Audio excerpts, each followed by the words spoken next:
listening to Tales from the Field, a podcast about the field-going adventures of Fish and Wildlife Service employees in the Pacific Northwest and Islands, told by the people who live them.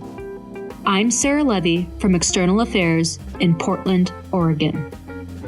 In today's podcast, we're going to talk about a species that's the size of a pencil tip. Biologist Erin Kenison thought they were just specks of dirt the first time she saw them. The Bruneau hot spring snail is small, but it has a large-scale, or should I say large-snail, impact on conservation. Erin works for the Idaho Fish and Wildlife Office in Boise, Idaho. She's going to talk about what it means to adjust your search image. That is, looking at what you think you know from an entirely different perspective. This podcast was recorded with the help of External Affairs Officer Allie Turner. Hi, my name is Erin Kenison. I am a fish and wildlife biologist in the Idaho Fish and Wildlife Field Office in Boise, Idaho. I would describe myself as a biologist, but I work under Section 7 consultation. So for those of you who don't know what that is, essentially I am working to help protect and conserve listed species. So anything from snails to fish to lynx to birds. So I'm helping just protect and conserve species that are listed. My tale from the field is a story about when I first started working for the Fish and Wildlife Service, and that was about 2 years ago.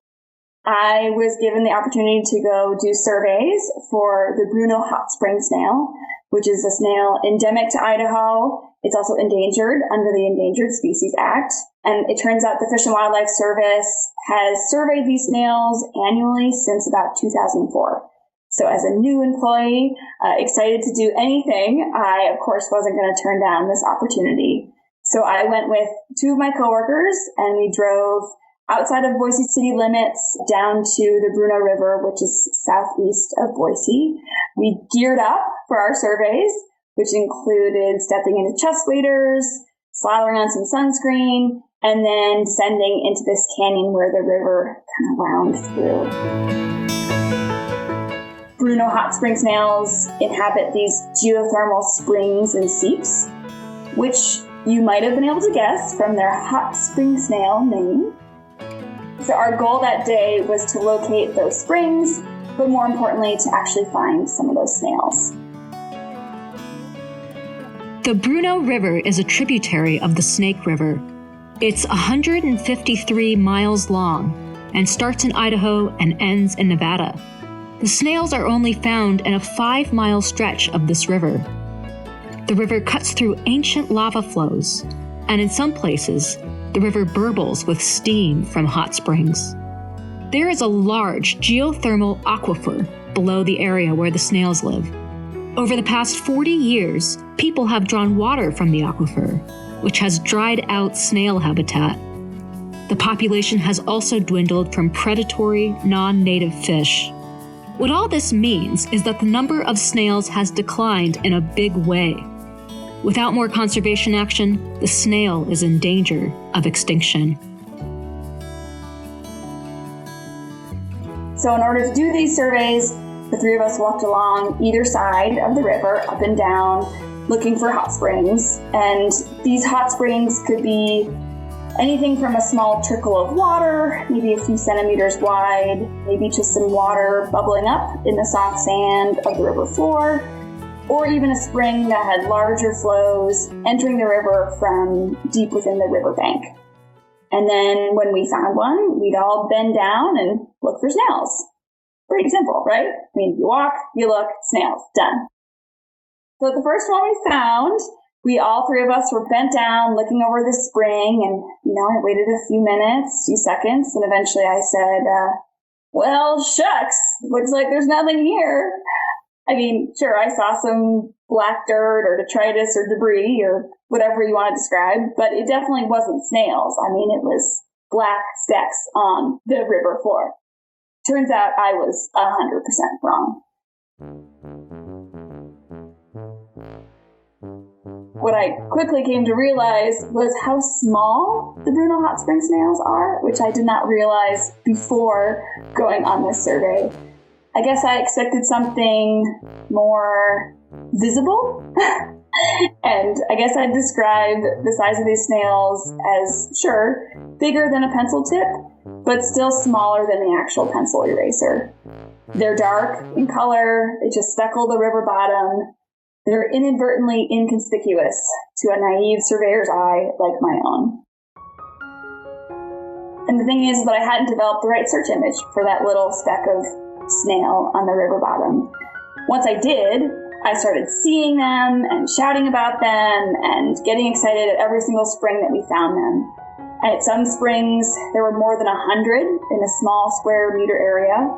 Sometimes only a few at the sediment plume or the incoming spring. And sometimes, more often than I liked to accept then and like to accept now, there'd be no snails. And this is kind of an important point to talk about what surveys have shown over the last 15 years about these snails and the springs that they have occupied. And so over these last 15 years that surveys have been done, we found that there's been a decline in both the number of springs that have been detected or number of springs that are occupied by snails. So on average, the number of occupied springs and observed springs is declining by nearly 1 per year. And sure, the loss of one spring or one site doesn't sound like much, but when you look at the numbers from 2019, there were only 84 springs and only 36 of those were occupied with snails.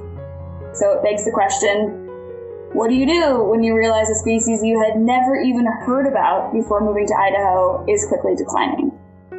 Well, I learned that it's important to start looking for and thinking about the little guy, so to say.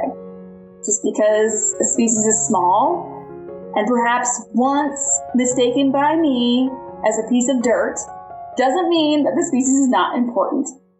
You know, the Bruneau hot spring snail is unique. It fills a particular niche in the Bruneau River, and it's a source of local diversity that can't be replaced once it's lost. Like I said before, it's endemic to Idaho. It's only found in the Bruneau River.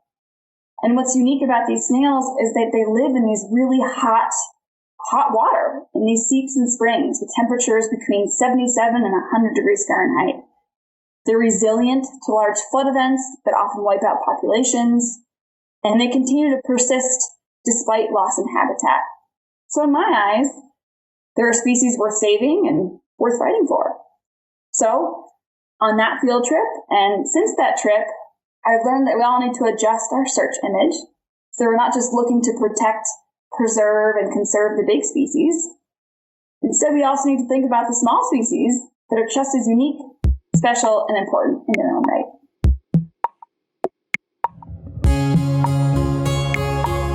Thanks to Erin Kenison, a Fish and Wildlife Service biologist working to save one of the smallest endangered species on the planet. This story was told to me and External Affairs Officer Allie Turner. All music was downloaded from the YouTube audio library and posted for copyright-free uses by their artists. The music included Down by the Riverside by the E's Jammy Jams, Family Album by The Magic and the Other, Tuba Waddle by the Audionautics, White River by Akash Gandhi, and Night Vision by Bird Creek. Tuba Waddle was posted under a Creative Commons license.